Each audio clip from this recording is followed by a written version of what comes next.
The crisis of credit, visualized.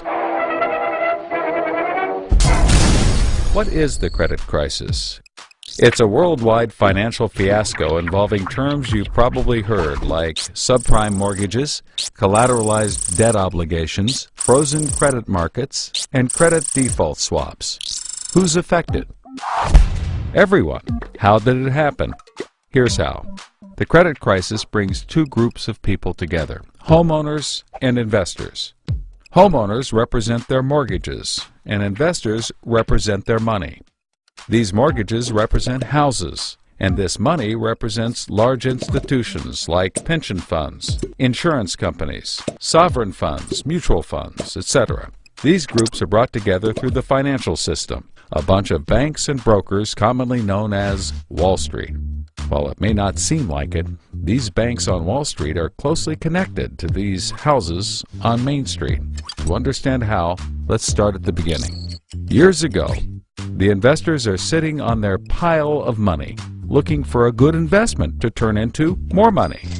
Traditionally, they go to the U.S. Federal Reserve, where they buy treasury bills, believed to be the safest investment.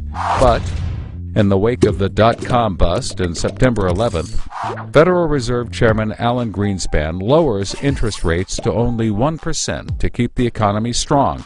1% is a very low return on investment, so the investors say, no thanks. On the flip side, this means banks on Wall Street can borrow from the Fed for only 1%. Add to that general surpluses from Japan, China, and the Middle East, and there's an abundance of cheap credit. This makes borrowing money easy for banks and causes them to go crazy with leverage. Leverage is borrowing money to amplify the outcome of a deal. Here's how it works. In a normal deal, someone with $10,000 buys a box for $10,000. He then sells it to someone else for $11,000.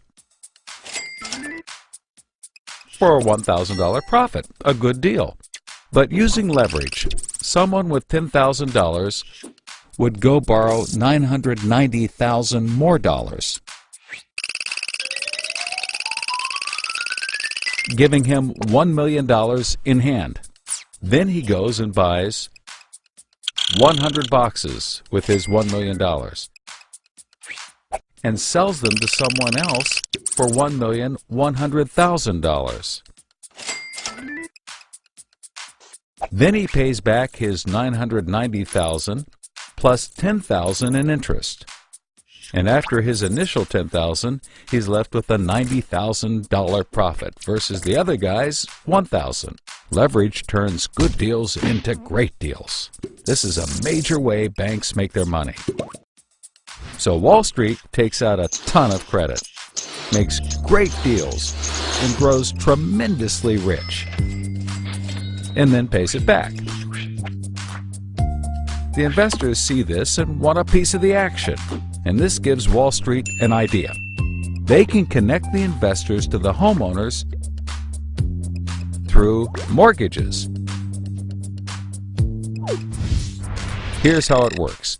A family wants a house, so they save for a down payment and contact a mortgage broker.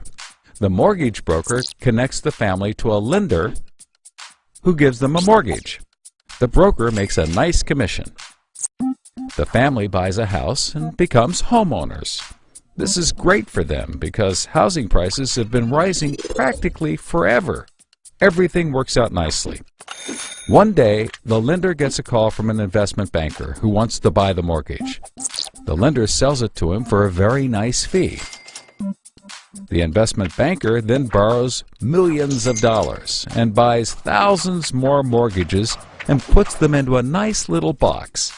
This means that every month he gets the payments from the homeowners of all the mortgages in the box.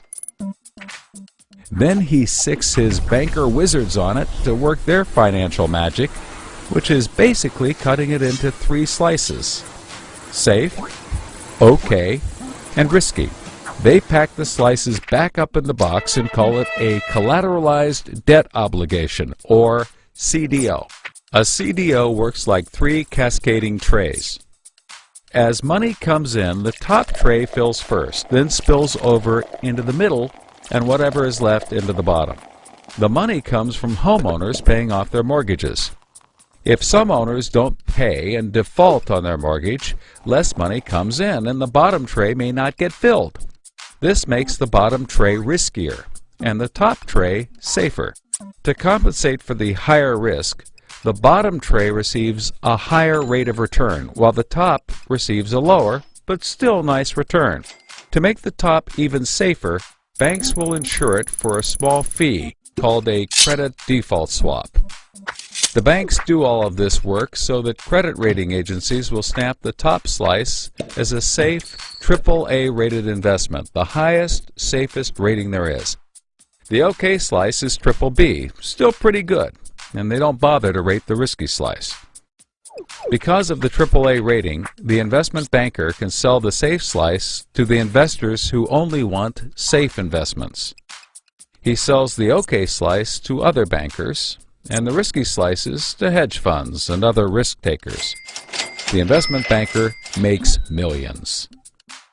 He then repays his loans. Finally, the investors have found a good investment for their money, much better than the 1% Treasury bills. They're so pleased they want more CDO slices. So the investment banker calls up the lender, wanting more mortgages. The lender calls up the broker for more homeowners, but the broker can't find anyone. Everyone that qualifies for a mortgage already has one, but they have an idea.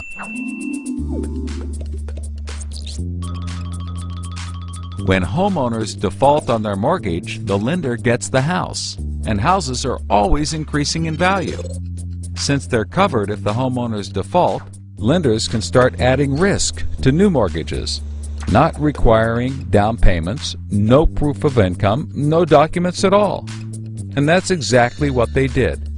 So instead of lending to responsible homeowners, called prime mortgages, they started to get some that were, well, less responsible. These are subprime mortgages. This is the turning point. So, just like always, the mortgage broker connects the family with a lender and a mortgage, making his commission. The family buys a big house. The lender sells the mortgage to the investment banker, who turns it into a CDO and sells slices to the investors and others. This actually works out nicely for everyone and makes them all rich. No one was worried because as soon as they sold the mortgage to the next guy, it was his problem. If the homeowners were to default, they didn't care. They were selling off their risk to the next guy and making millions, like playing hot potato with a time bomb. Not surprisingly, the homeowners default on their mortgage, which at this moment is owned by the banker. This means he forecloses and one of his monthly payments turns into a house. No big deal. He puts it up for sale. But more and more of his monthly payments turn into houses. Now there are so many houses for sale on the market, creating more supply than there is demand, and housing prices aren't rising anymore. In fact, they plummet. This creates an interesting problem for homeowners still paying their mortgages. As all the houses in their neighborhood go up for sale, the value of their house goes down, and they start to wonder why they're paying back their $300,000 mortgage when the house is now worth only $90,000. They decide that it doesn't make sense to continue paying, even though they can afford to, and they walk away from their house. Default rates sweep the country, and prices plummet. Now the investment banker is basically holding a box full of worthless houses. He calls up his buddy the investor to sell his CDO, but the investor isn't stupid and says, no thanks. He knows that the stream of money isn't even a dribble anymore. The banker tries to sell to everyone, but nobody wants to buy his bomb. He's freaking out because he borrowed millions, sometimes billions of dollars to buy this bomb, and he can't pay it back. Whatever he tries, he can't get rid of it. But he's not the only one. The investors have already bought thousands of these bombs. The lender calls up trying to sell his mortgage, but the banker won't buy it, and the broker is out of work. The whole financial system is frozen, and things get dark.